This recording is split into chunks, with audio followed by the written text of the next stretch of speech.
In Wissenschaft und Politik wird seit langem darum gerungen, was genau Antisemitismus ist. Es gibt dazu zahlreiche Bücher und jede Menge Debatten. Doch wer kann all das lesen und verfolgen? Wir haben uns die Mühe gemacht und zwei der aktuell wichtigsten Antisemitismus-Definitionen genauer unter die Lupe genommen. Die der International Holocaust Remembrance Alliance, kurz IRA, und die der JDA, die Jerusalem Declaration on Antisemitism. Wir gehen rein.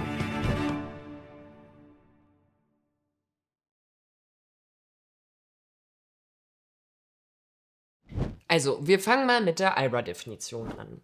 Die wurde von WissenschaftlerInnen erarbeitet und 2016 von der IRA, also einem Zusammenschluss von inzwischen 35 Staaten, offiziell angenommen. Das Ziel? Einen internationalen Standard schaffen, um Antisemitismus besser erkennen und bekämpfen zu können. Die Definition besteht aus zwei Sätzen. Antisemitismus ist eine bestimmte Wahrnehmung von Jüdinnen und Juden, die sich als Hass gegenüber Jüdinnen und Juden ausdrücken kann.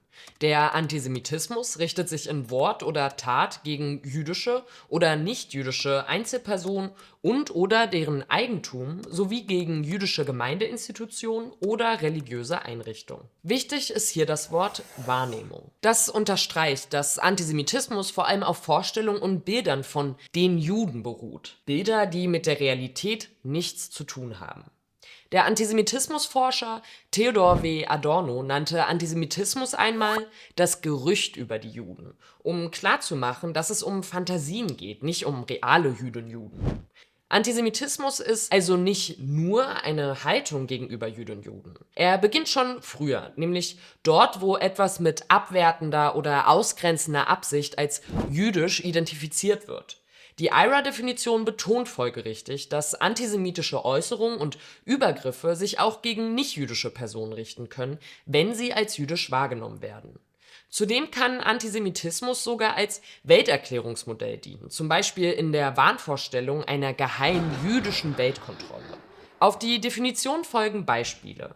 Viele davon beziehen sich auf den Staat Israel, etwa das Absprechen des Existenzrechts oder die Gleichsetzung von israelischer und nationalsozialistischer Politik. Zur Grenzziehung zwischen Antisemitismus und Kritik an Israel sagt die IRA-Definition Folgendes: Erscheinungsformen von Antisemitismus können sich auch gegen den Staat Israel, der dabei als jüdisches Kollektiv verstanden wird, richten.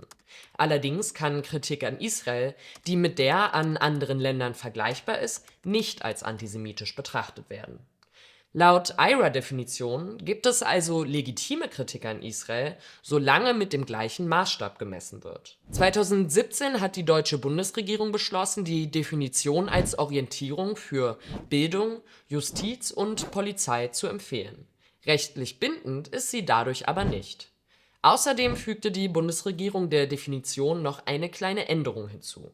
Nämlich, darüber hinaus kann auch der Staat Israel, der dabei als jüdisches Kollektiv verstanden wird, Ziel solcher Angriffe sein. Den Hinweis aus der IRA-Definition, dass Kritik an Israel nicht per se antisemitisch ist, nahm die Bundesregierung nicht mit auf. Manche BeobachterInnen sehen darin die Gefahr, dass berechtigte Kritik an israelischer Politik so fälschlich als antisemitisch gewertet werden kann. Und genau an diesem Punkt setzt unsere zweite Definition an, die Jerusalem Declaration on Antisemitism. Die wurde 2021 von einer Gruppe internationaler WissenschaftlerInnen veröffentlicht, als Reaktion auf die IRA-Definition.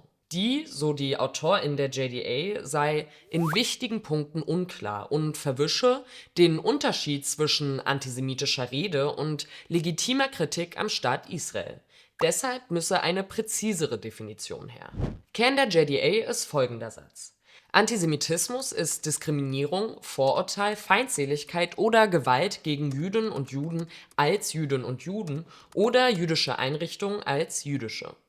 Hier fällt auf, die JDA beschreibt Antisemitismus als Feindseligkeit gegenüber Jüdinnen und Juden, weil sie jüdisch sind. Im Unterschied zur IRA geht es also nicht um Wahrnehmung oder Weltbild. Es geht ausschließlich um die konkrete Absicht. Die JDA liefert auch konkrete Beispiele, was antisemitisch ist und was nicht. Komplett neu ist die Kategorie nicht per se antisemitisch, also nicht von vornherein antisemitisch. Dazu zählt hier zum Beispiel die Ablehnung des Zionismus, also der jüdischen Nationalbewegung, und auch sehr scharfe Kritik an der israelischen Politik. Etwa der Gebrauch von Begriffen wie Apartheid für die Zustände in den besetzten Gebieten.